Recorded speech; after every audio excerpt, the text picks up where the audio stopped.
Coming up on the show, one of Georgia's biggest industries is researching new heights, and now a powerful alliance is taking shape to keep it soaring.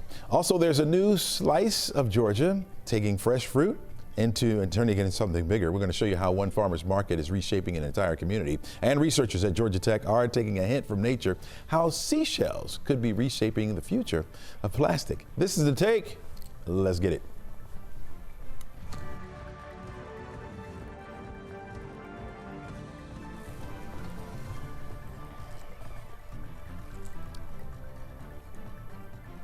Hello and welcome. I'm Jesse McNeil, and this is The Take, where we go above and beyond the headlines and we look at the why and how stories are impacting you and your community. We invite the experts in to share their take as well on today's top stories, and we try to have just a little bit of fun at times as well. All right, let's start you off with this. Yesterday, President Trump signed an executive order targeting flag desecration, primarily or particularly flag burning. The order does not explicitly criminalize flag burning across the board, but instead directs federal enforcement and immigration consequences for those who desecrate the American flag under certain conditions. Under the order, the president declared that those who burn the flag, the U.S. flag, face mandatory 1-year sentence in jail.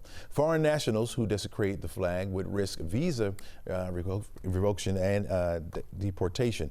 And the order directs the Department of Justice to prioritize cases where flag burning overlaps with crimes like violence and property damage. After signing the order, the president touched on that 1-year jail term. What the penalty is going to be, if you burn a flag, you get 1 year in jail, no early exits, no nothing. You get 1 year in jail. If you burn a flag, you get, and what it does is incite to riot. I hope they use that language, by the way. Did they? Yeah, incitement. Incite to riot.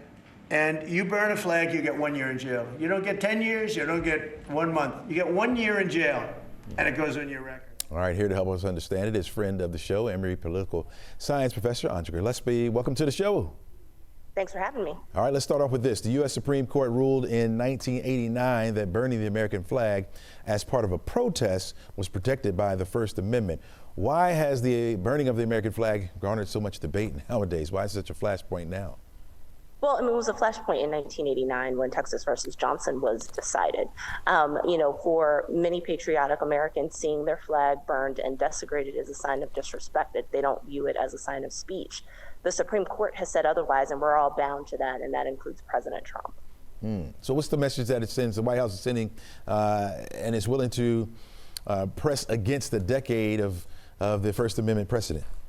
Well, there are two different things that I would be looking for. First, at its most benign, this could very much be a symbolic measure. I also think that the Trump administration may be attempting to test the limits of how civil rights and civil liberties and our Bill of Rights protections actually apply to non-citizens. Now, the court has weighed in and said that non-citizens living in the U.S. enjoy the same protections that people who are citizens have. And so this may be something that the Trump administration is trying to push the bounds of. I think it's also trying to send a chilling effect, right, to try to quell protest as well. At worst, this is a representation of the Trump administration's lack of respect for checks and balances. So we know that President Trump holds a unitary theory of the executive branch, and he wants all members of the executive branch to report to him and to be loyal to him and for him to be able to dictate anything to them.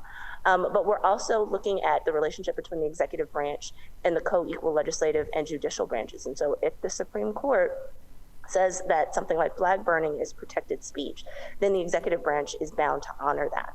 And so at worst, what civil libertarians and those who oppose President Trump are worried about is that this is a usurpation of power and that this seeks to expand executive authority above and beyond what the power of the judicial branch is. And that is something that is concerning for people. Yeah. How do you see this playing out with his base, with the president's base, compared to independent or swinging voters? So that actually does raise a third point, that this is just purely symbolic.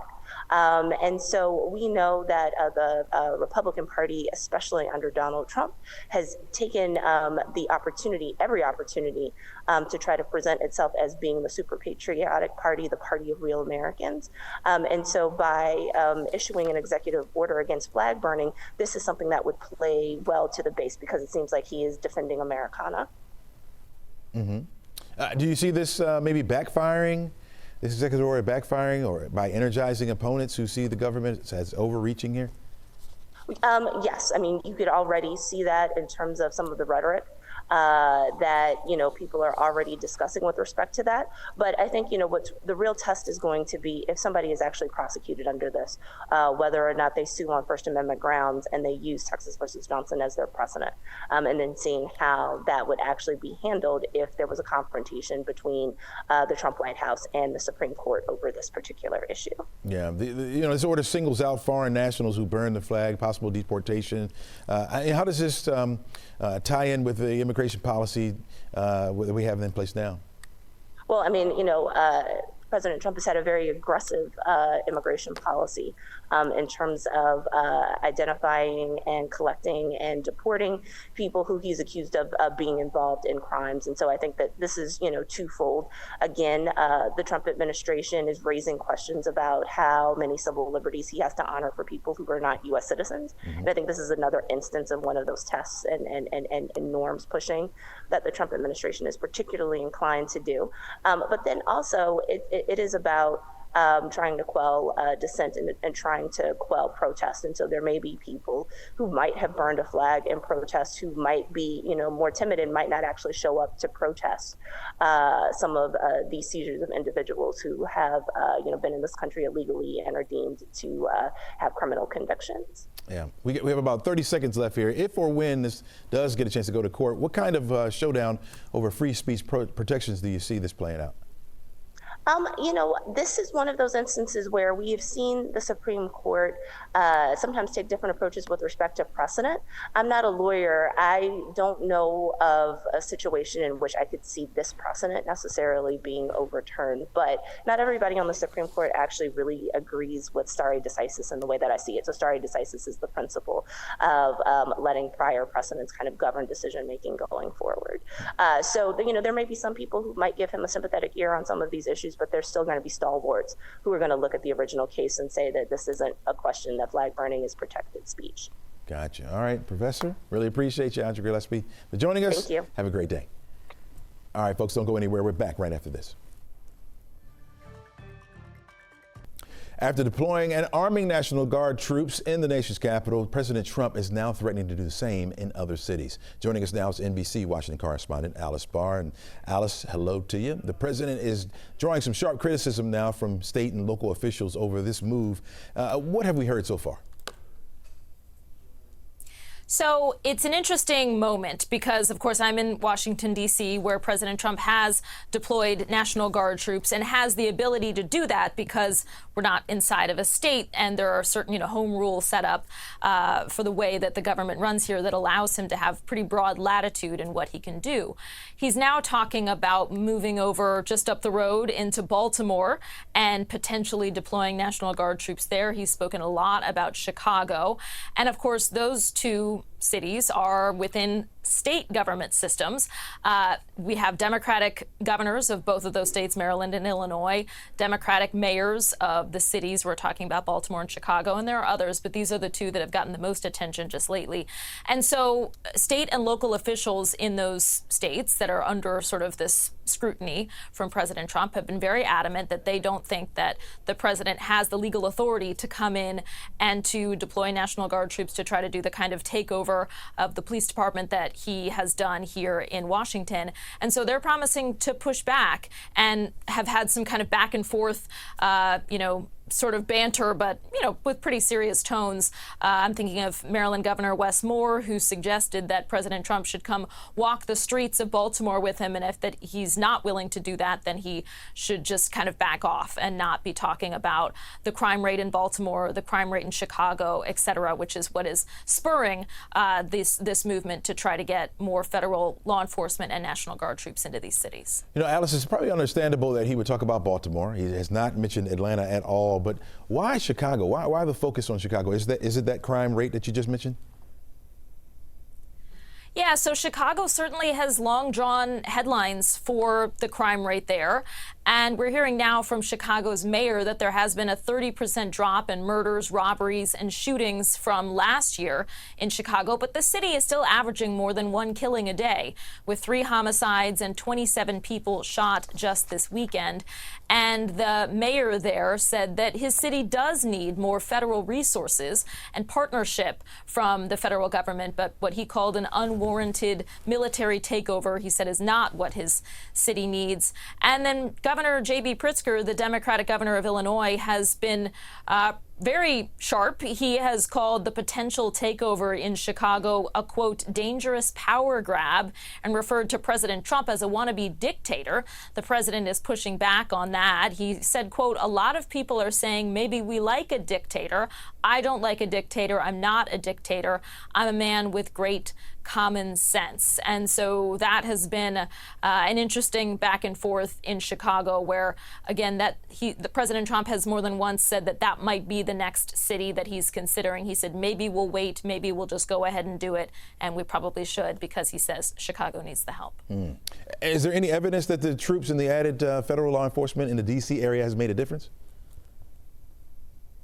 So President Trump is crediting the recent National Guard deployment and federal takeover of D.C. police for an immediate drop in crime. And he pointed out that Washington, D.C. has not had a murder in 11 days.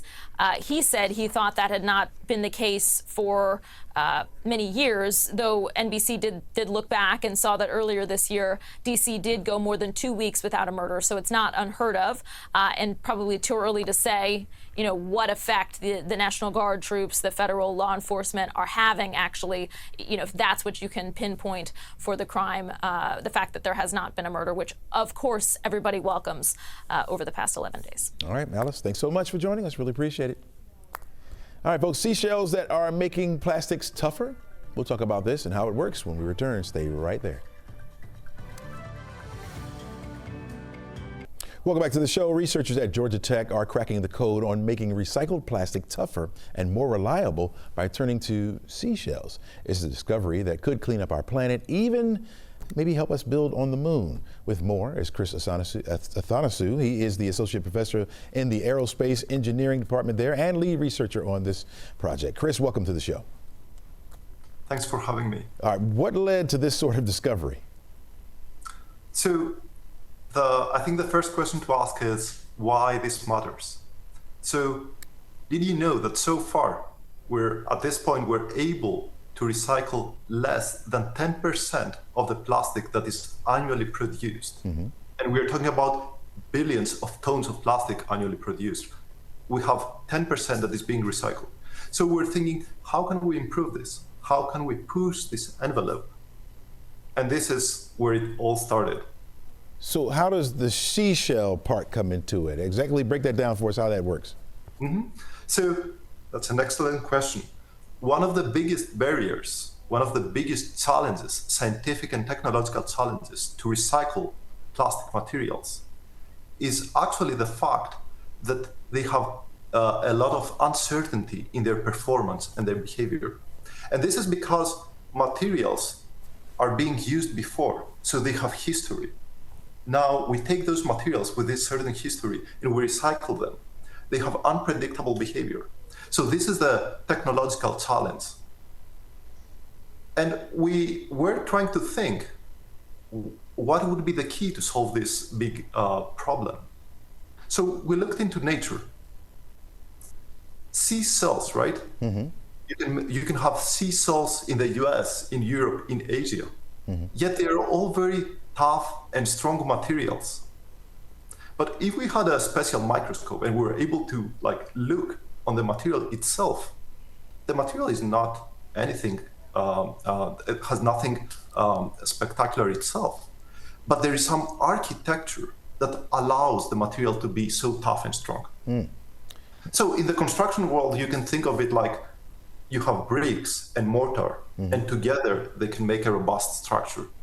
And this is where basically we started getting inspired, and we thought, what about the bricks being recycled materials and the mortar being something like a glue that puts together the recycled materials? And by doing so, we found that we can create robust structures.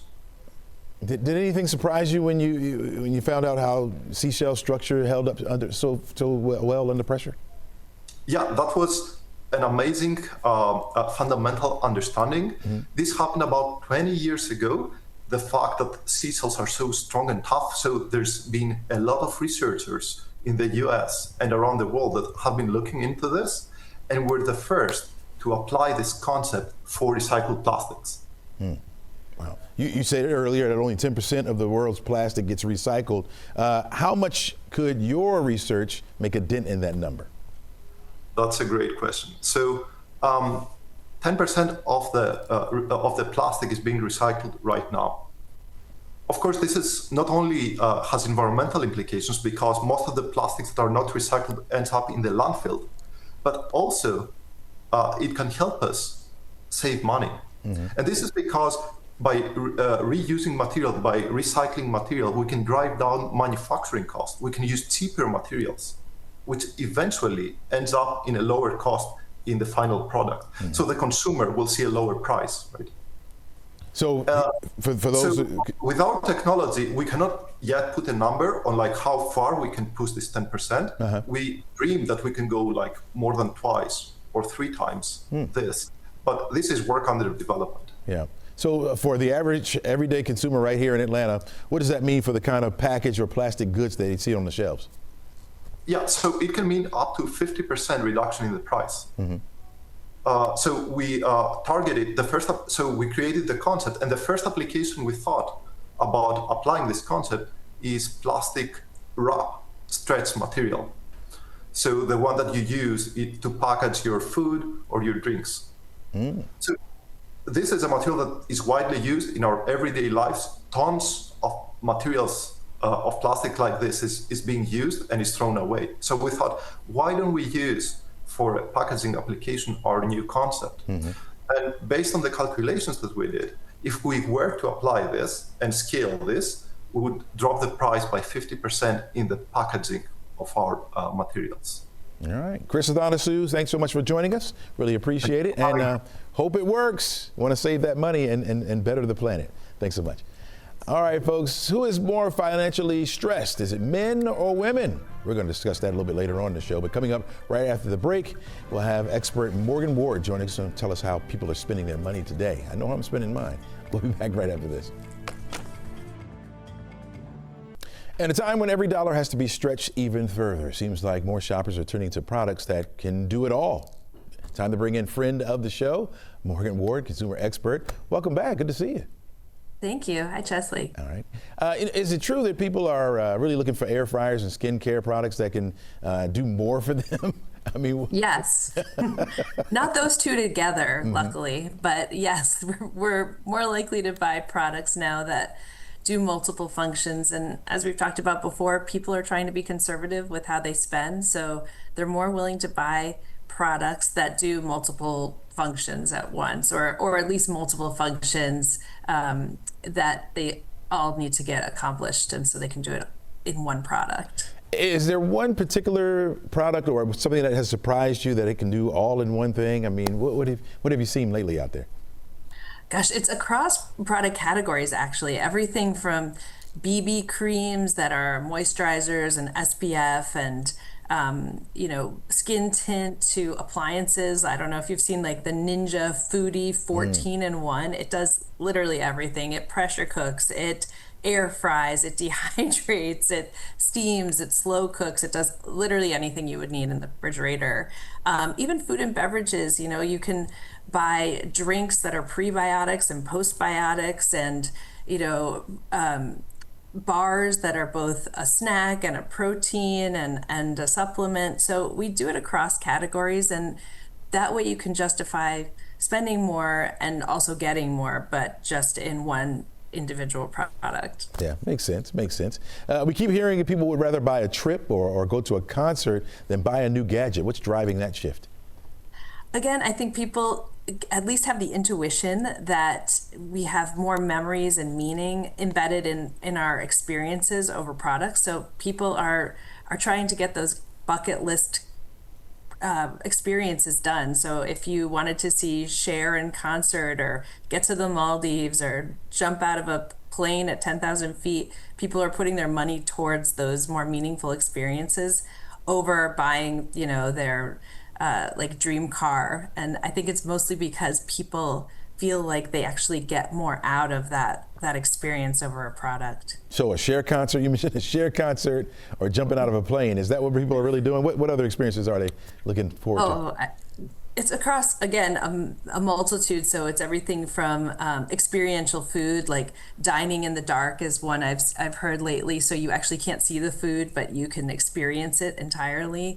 A lot in travel and leisure. So going to countries or places that you've never seen or having experiences. Cher concert may not be on everybody's bucket list, but seeing some sort of like musical theater or somebody in concert that they feel like they might not get a chance to see before that person stops having concerts. So all of those kinds of really immersive experiences are what people are going for. Gotcha. Finally, from lattes to cocktails, brown sugar seems to be in everything right now. Is this flavor making us skinnier? Please tell me that's the case.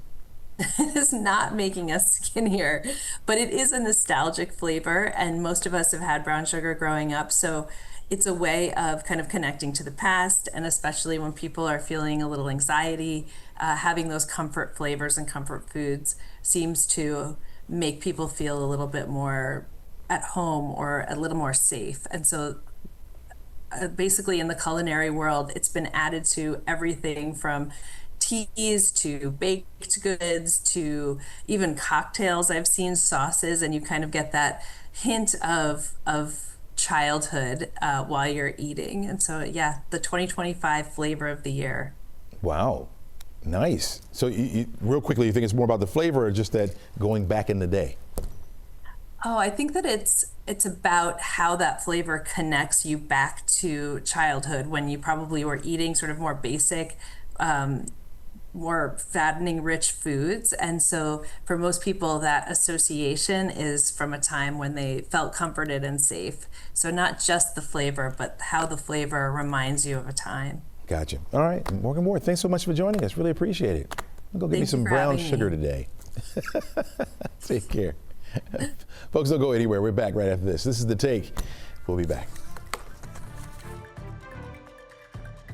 All right, Georgia's aerospace sector is a powerhouse. Yep, it's the state's second largest industry, top export category, and one of which that employs roughly 200,000 Georgians. Now, there's a group which wants to keep that industry soaring sky high. Let's bring in Jay Neely. He's the chair of Georgia's Aerospace Defense Alliance, and he's also the chair of the State Department of Economic Development, and is the former executive with the Savannah-based Gulfstream. Jay, welcome to the show.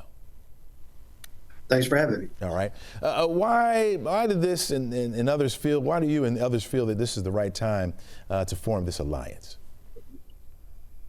It's quite frankly, it's a little past time. We should have done this a number of years ago. We've been building up to this. We've had a group that includes the founding members and others that have hosted an aerospace day during the legislative session, and that's been very, very successful and very impactful on the legislative front in terms of getting the legislators to understand how important the industry is and how diverse it is across, both geographically across the state and also by size of company, from the big companies like a Gulfstream and Lockheed Martin to smaller companies like the Ball Aircraft down in Moultrie, Georgia. Mm-hmm. When you compare Georgia against some of the other aerospace powerhouses like they have in Texas and Florida and Alabama, what's our edge? Well, as I'm sure you know, and hopefully most of our readers know, Georgia's been the #1 state for business for 9+ years. I quite frankly have lost count. We've got a great regulatory environment. We've got a absolutely great workforce, and of course the weather is very conducive to flight testing and the like around the entire year. So we've got all the right sweet spots. Mm-hmm, mm-hmm. The alliance just isn't for Atlanta or Savannah, right? How do you make sure smaller towns see some of the benefits from this as well?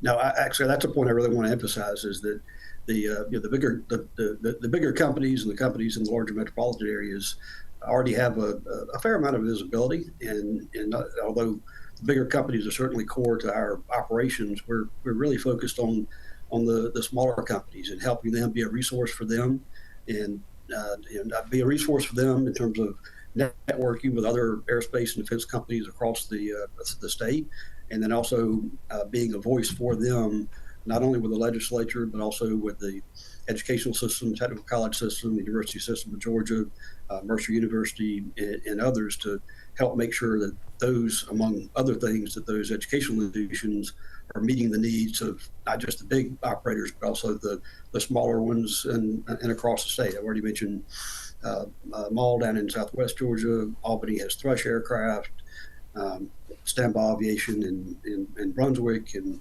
Augusta has Standard Aero, and on and on. It's really a very diverse geographically industry, and this industry helps a lot of small communities. All right. So, 10 years from now, where do you expect this program to be in Georgia? Talk to me about that. Well, I'd sure love to. The aerospace and defense industry is the second largest industry in the state right now. I'd love to see us be the largest, and I'd love to see us as the dominant, not just the top, but the dominant player in terms of aerospace and defense. And we've already got a huge start on that. In addition to all the others I mentioned, of course, the huge operations down at Warner Robins, not just at the base, but other businesses supporting the base. So we want to see what we have now, but more of it, and particularly the jobs. And of course, these aerospace and defense jobs are high skill, high pay, high technology jobs, just what the state wants. There you go. Jay Neely, thanks so much for joining us. Really appreciate your insight on this. My pleasure. All right, have a great day. All right, folks, you're looking at the King and Queen building right there. It looks like traffic's looking good, but you look at the skies, we have those high, thin clouds, plenty of sunshine on the outside. Those clouds are not going to stop that sun, folks. We're looking pretty good for today, and it feels good as well. Low humidity around, temperatures in the 80s today. It's going to be mighty, mighty nice. Hopefully you get a chance to get out there and enjoy it. If not, we do have about 2 more days where we'll experience this beautiful sunshine and temperatures continuing in the low 80s. Some changes will come as we head toward the end of the week. We'll talk more about that in our forecast a little bit later on the show. All right, financial stress seems to be a way of life now, but a new study suggests that one gender far more stressed out than the other gender. Research from Fidelity Investments show that roughly 9 in 10 women report feeling financially stressed across income levels. Add to this, high stress was noted in and around 8 of 10 women out without emergency savings, roughly about 3/4 who only financially plan days ahead. Let's find out more about this and ways we could lower this stress with April Reed Cruz. She's the co-CEO of financial advisor of Reed Financial Group out of Snellville. Welcome to the show. Thank you so much. All right. When you hear that 9 out of 10 women feel financially stressed, what stands out most to you about that? It doesn't surprise me. It's a little bit disappointing because we have come so far, and women control more wealth today than they ever have before. In fact, women are expected to control more wealth than men by 2030. So what it tells me is we still have a long way to go in confidence and education, because women are controlling more and more wealth, and that's going to continue to be the case. But we're not seeing that confidence. We're seeing a lag in confidence and often a lag in education as well. Wow. Do you think money stress for women is different compared to men? And if so, how is that the case?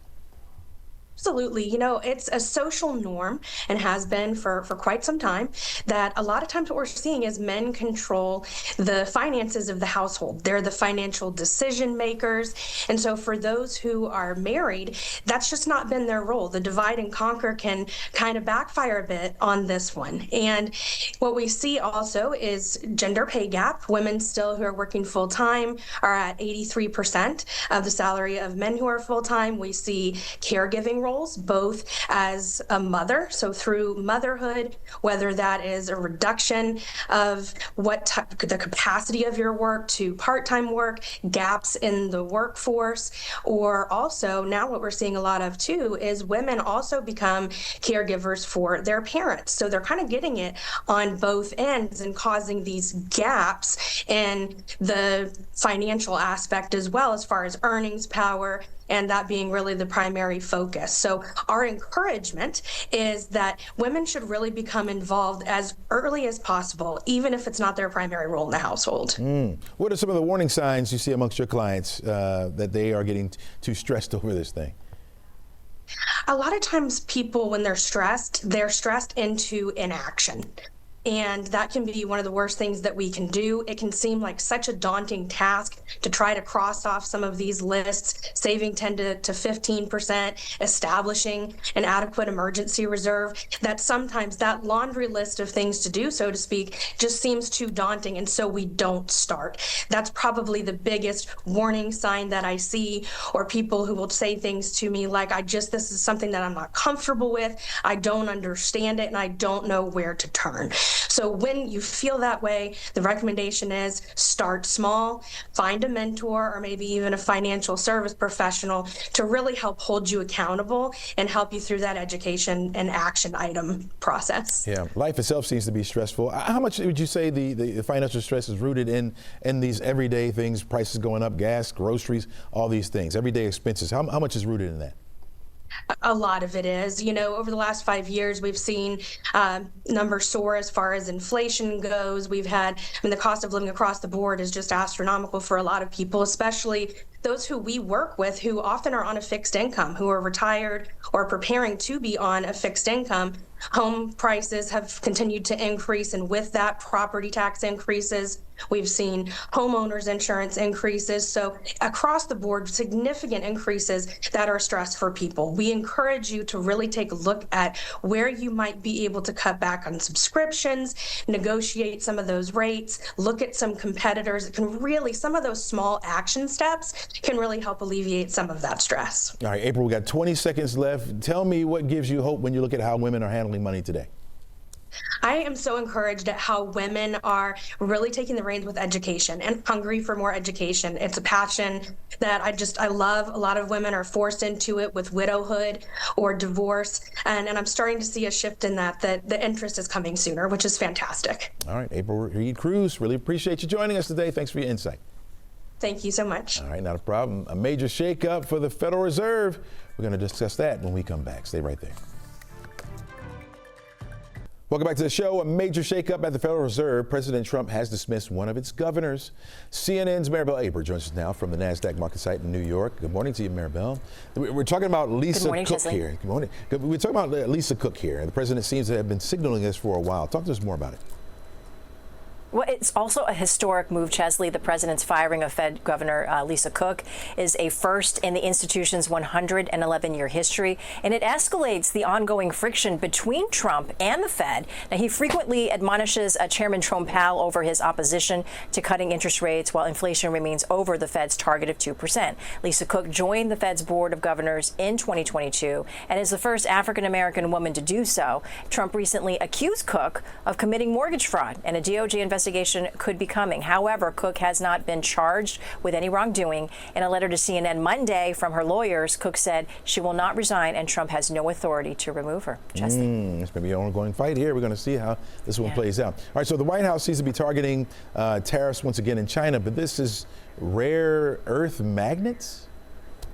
That's right. If China curbs its rare earth magnet exports to the U.S., Trump signaled Monday that he may respond with a 200% tariff on their goods. Trump also suggested that along with tariffs, he'd use airplane parts as a key leverage point against Beijing. Now, he said the U.S. has already been withholding Boeing parts from China over ongoing trade disputes, grounding at least 200 of their planes. Now, this as Boeing is working to close a deal to sell 500 new planes to China. China controls about 90% of the world's rare earth magnet supply and dominates the refining of minerals used to make them, Chesley. Yeah. Okay. We'll see about that. Cookie dough ice cream isn't supposed to have nuts in it, right? It's not. It's a prize that could be a serious health risk for some consumers, too. A Bluebell ice cream is recalling one of its popular flavors over a possible nut allergy risk. The company says a batch of half-gallon packages went out marked as Millennium Crunch on the lid. But chocolate chip cookie dough on the container. A Millennium Crunch contains roasted pecans, chopped almonds, and walnut pieces. The ice cream was sold in 16 states. No illnesses or deaths have been reported because customers are urged to throw the ice cream away or return it for a refund. You can find more details on the Bluebell or FDA websites, Chesley. Yeah, that could be a serious uh-oh right there. All right, Southwest has a new rule leaving plus-size flyers paying more for space than they always needed, right? That they've always needed. Southwest Airlines will soon require travelers who don't fit within the armrest of their seat to pay for an extra one in advance. Currently, plus-size passengers can pay for an extra seat in advance and request a refund later if the flight isn't full, or they can request a free extra seat at the airport. The new change eliminates the free seat option at check-in. Passengers will have to buy an extra if needed. Refunds later will still be possible, but no longer guaranteed. The new rule goes into effect January 27th, the same day as Southwest starts assigning seats. Chesley, you know, when I used to fly a lot, I would be the first person in line, like 45 minutes ahead, waiting for my designated queue, because you know why? I learned quickly that people will take your overhead bin before they get to their seat. That's absolutely right. That's absolutely right. They throw their bags up and then walk all the way to the back of the plane. Burns me up. So I understand. Right. Yeah. Maribel, thanks so much for joining us. Really appreciate it. All right, folks, coming up on the show, we're going to hear how Marigold Collective, the Marigold Collective, is helping a local community. That's right, coming up right after the break when we come back. Welcome back. A simple farmers market in Clark County has grown into something much bigger. The Marigold Collective is helping local farms thrive, help fight food insecurity, and turning neighbors into a true community. Here to tell us more about this wonderful story is Dr. Laura Ney, a county extension agent with the UGA Extension. Welcome to the show, Laura. Hey, thank you for having me. Oh, no problem. When people hear about a farmer's market, they may think of just going to a place where they buy fresh produce, but you're saying the Marigold Collective is much bigger than that. Yeah, and the hardest question we get is, what is the Marigold Collective? And the reason for that is we've always wanted to be something more complex than is easy to answer and a quick answer. So here we are, and we have gotten our wish.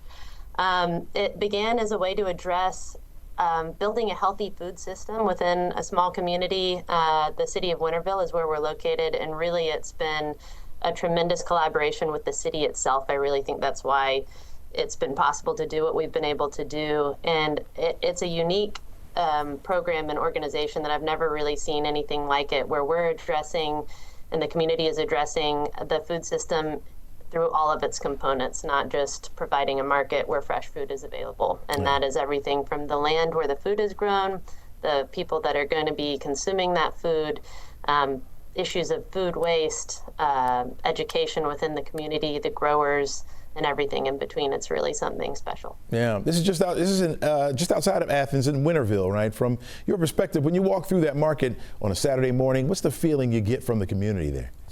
Yeah, I mean, it's almost like going back in time. I've been to a lot of farmers markets, and they're really all pretty wonderful, but I would say the Marigold Market, which is one component of the collective, has its own special character. It's located in the heart of Winterville, Georgia, which is this special community in and of itself, and it's in Pittard Park, which is this beautiful, picturesque green space with large trees and everybody coming out who are neighbors, and music is usually happening, and produce and vendors and fresh bread. It's wonderful. Yeah. What kind of a difference are you seeing for the smaller farmers and the food entrepreneurs who are taking part in the collective?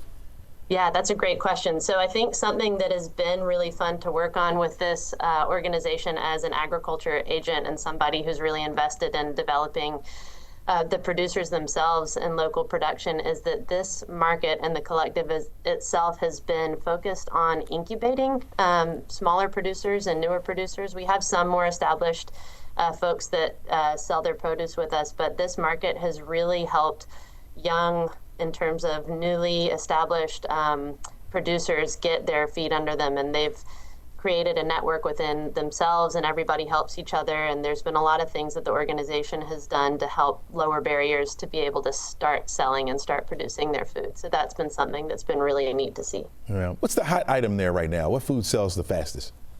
Oh man, that's going to depend seasonally. You know, the fruit is always really hot item. So I think one thing that's special about fruit, I guess vegetables really, of course, are seasonal as well, but fruit tends to really have just its few weeks or maybe a month where it's at peak production. So any fruit that is in season and at its peak flavor, man, we sell that right away. Talk to me about the importance of the education that goes into this, especially when you talk about school children and building a stronger local food system for the future there. Yeah, I think when we talk about building a local anything system, but especially a food system, to address the educational component is something that maybe more and more is getting recognized, but hasn't been traditionally. And so being able to work with the community, and a lot of times it's really fun and impactful to do that with the youth of a community. So getting into schools is something that we've been working on for the past couple of years. And so there's a really cool program where farmers work with our board members from the collective, and we go into first grade classrooms, teach them about one topic, maybe a fruit that's in season, or the way something's produced, or their own food system, teach them a little lesson, have them build a relationship with a farmer, and then we actually do a small pop-up market with some limited selection, and they get tokens and they get to purchase their own produce there. So just kind of introducing them to a local food system concept, I think, is really cool. Okay, if Laura, if somebody's watching today and they want to be down with it, right? They want to get involved, what's the best way they can support the collective or even the UGA extension work locally there? Absolutely, yeah. So I will say for the collective, there's so much more. I don't have time to tell you today. So please check out the website, which is beautifully designed. It's marigoldcollectivewinterville.com. You can go there and check it out. You can find ways to be involved, visit, or donate. And then if you've never heard of your local extension office, every county in Georgia has one, and it's an excellent resource for family consumer science, youth education, and agriculture and natural resources. So please check out your local office. Laura Ney, thank you so much for joining us. Thanks for that insight and the information. Really appreciate it. It's a pleasure to be here. Thank you. All right, take care. Folks, we'll have another look at the forecast plus my final take when we return. Don't go anywhere. Well, the weather outside is nice and continues to be that way as we head through much of this week. You notice not a lot of raindrops on the 7-day outlook there. Today, we're looking at partly sunny skies. We'll say partly to mostly sunny skies. 82 degrees will be the afternoon high temperature. Sunshine all day on Wednesday. That's going to be my pick for the week right there. More clouds will start to move into the area on Thursday as some of that low-level moisture starts to feed back into our area. We'll see a mix of sun and clouds there. 82 degrees will be the high temperature. And then we got a 30% chance on Friday for an isolated shower. Now, not everyone gets wet from that. And that low threat for the rain will stick around for the holiday weekend. You're looking at 83 on Saturday. Sunday, 80 for the high. We'll hold on to that for Labor Day. Monday will be at 80 with partly sunny skies. Very nice days, folks, with this low humidity. You got to take advantage of it while you can. This is late August, heading into September, so you know some of that will be coming back. You know, on the show, we talk a lot about how spending may be getting out of control, especially with prices increasing. We are seeing where people have been cutting back any way they can to save some money. In fact, new research shows that almost half of U.S. adults say they are ordering off the kids menu. The reason why they're doing it? To save money and their smaller portions. Lightspeed Commerce, who conducted the survey, says the trend comes as some consumers are cutting back on eating out. Eating at restaurants has become more costly, with the most recent Consumer Price Index data, which measures changes in the price of everyday goods, showing that the cost of dining out has risen 3.9% over the past 12 months. Yeah, I guess you can treat yourself every now and again, but it'd be wise for you to kind of save money. It makes a whole lot of sense. So a kid's meal may be the best option. And you don't get a whole lot of food, right? Just eat a little bit. The question is, what do we do with all those Happy Meal toys? You sell them and you get more money to dine out. See, the cycle just goes on and on and on. I feel you though. Kids portions, you know they're gonna raise the price on those too if we keep doing it. Anyway, that's all we got for you today, folks. Make sure you make it a great day. Try to encourage someone, right? We need more encouragement today, more love in the world today. Have a great one.